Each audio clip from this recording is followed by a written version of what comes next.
مجھے بیٹھے بیٹھے ایسا لگا میں ایک موٹی ڈائن ہوں جس نے اپنا دایاں بازو نگل لیا ہے۔ وہ رو نہیں رہی مگر حیران ہے کہ اس نے ایسا کیوں کیا۔ دوسرے منظر میں ایک بلی کا بچہ ہوں جو ماں سے بچھڑ کر ٹرک کے نیچے آ گیا ہے۔ ایک گھر کے ایک کمرے میں دو محبت کرنے والے ٹیبل لیمپ کی روشنی میں ایک دوسرے سے پیار کر رہے ہیں۔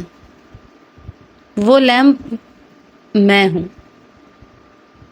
خیر، یہ سب باتیں اپنی جگہ، مگر مجھے ایک ایسی لڑکی کی یاد بھی آ رہی ہے جو شاید اب بھی میرے لیے اہم ہے۔ ہو سکتا ہے یہ سننے میں مضحک خیز ہو، مگر مجھے بار بار آنسوؤں کی کال آ رہی ہے جو میں اٹینڈ نہیں کرنا چاہتا۔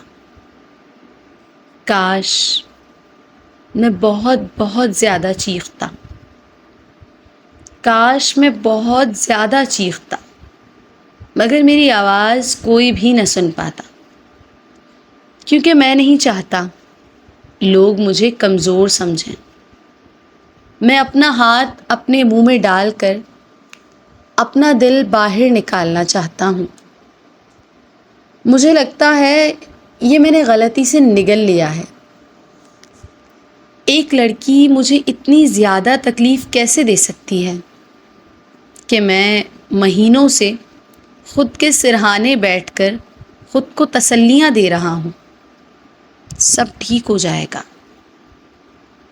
مجھے بس اس بات کا ڈر ہے کہ میرا وجود مکمل ختم نہ ہو جائے اور لوگ مجھے صرف اس کی لکھی ہوئی کہانی نہ سمجھنے لگیں۔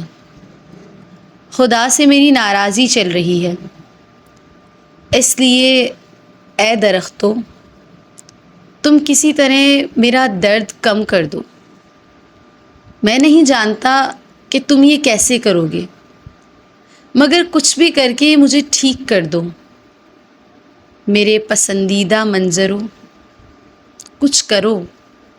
میں اپنے اندر چھلانگ لگا لی ہے۔ میرے پسندیدہ منظروں، کچھ کرو۔